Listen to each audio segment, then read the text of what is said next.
What's going on, everyone? So today I want to go over if Cerydra is going to be worth your pulls in version 3.5 of Honkai Sorrow. Let's talk about it, right? Now, I hate to waste people's time, so I'm going to get this out of the way. If you do not have either a main DPS Anaxa or Finon on your account, Cerydra right now seems like a hard skip. And let me explain why, right? Now, I already made a video breaking down Cerydra's kit, but essentially she only synergizes properly with DPSs who scale off of attack, and their main source of damage comes from their skill. So what this means is most DPSs are not able to synergize properly with Cerydra.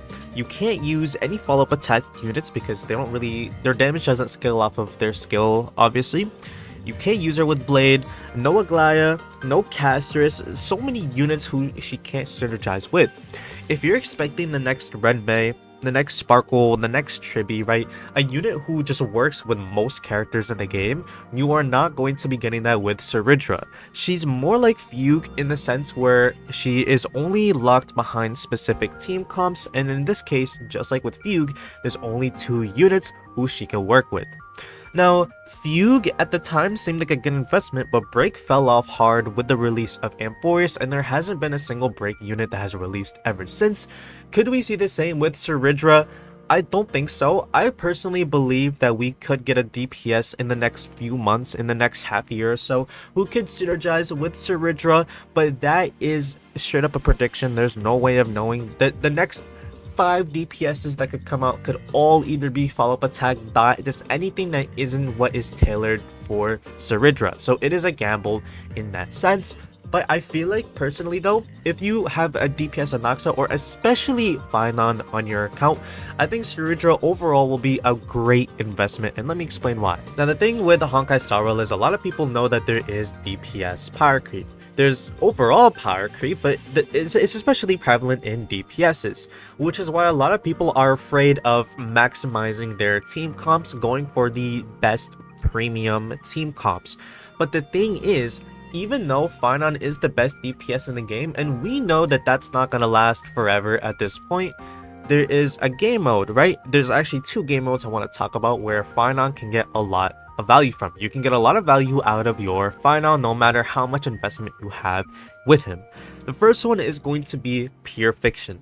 Now the thing with Pure Fiction is there is essentially no power creep in Pure Fiction. The only thing is that the buffs all cater, the buffs, they can vary, right? The buffs can definitely vary. That along with the fact that there is HP inflation in Pure Fiction that is slowly rising. But with how good the buffs are, it really doesn't matter. You can go and use Himiko and you can clear Pure Fiction, I promise you. You just need the right team. You are going to need a little bit of an investment if you want to use Himiko, but you can still use her, right? You can use the Himiko 4-star Herda strat from all the way back in, well, 1.5, 1.6, whenever Pure Fiction first came out. You can get away with that. And the thing is, because of that, Finon is essentially one of the best units long term for Pure Fiction. You can run in there, use Finon, use Cerydra, and then maybe 2 other supports. You know, the new Terravox unit, Permentor Terra, is allegedly a sustain unit for Finon. You can use one more action advanced unit like Bronya, Sparkle, Sunday, anyone that will help him, Finon out getting his ult sooner. And you can run that for so long. You will be able to run that until version 7.0, most likely. Right? Is that an exaggeration? Maybe, but it is definitely something that you can do. And if you want a really good Finon team comp for Pure Fiction that will last long term, Cerydra will be a beautiful unit to pull for. But that's not all, because there's one more endgame mode that is coming. Now, I don't think it's going to be a part of the main 3, right? We have 4 endgame modes, right? We have Divergent / Simulated Universe, which is its own thing. And then we have the main 3 endgame modes. I personally think that the new endgame mode that's coming in 3.6 is going to be its own little thing separate from these 3, because I don't think there's going to be any Stellar Jade rewards behind it. But that doesn't mean that it's useless, because there are going to be a lot of unique rewards that you can get from this new endgame mode. Will you be able to get light cones? I don't know.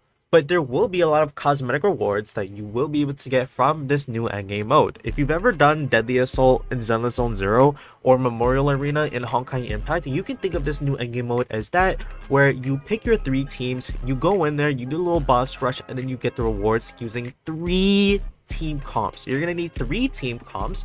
And if you look at my account, right, I do have a lot of 5 stars, but most of my team comps use the same characters. I only have 2 proper sustains, Lingsha and Aventurine. Really, my only good support unit on my account is Sparkle because she's E3 S1. Other than that, Bronya has been power crept. Red May is good, but compared to Robin and Chibi, she's not really all that. Yes, I do have a couple Harmony units, but is that enough for 3 team comps for the endgame? No, it's not enough because a lot of I only use Bronya in 1 team comp, and the rest of the team comps use either Sparkle, Tribute, or both of them. So me personally, I'm going to have to pull for Cerydra to maximize my fine on team comp. I want to clear this endgame mode as a free to play. I want my fine on team comp to be the best, right? Especially in Pure Fiction, where I know he will last in the long term. But should the average player who has fine on go for Cerydra? In my opinion, I think she is not a must-pull unit. You will severely regret going for Cerydra. I don't think that. But I think that Cerydra is definitely a unit who you want to consider, especially if none of the upcoming units are to your liking, right? I do not have a single dot unit on my account, so I don't need Hisslins.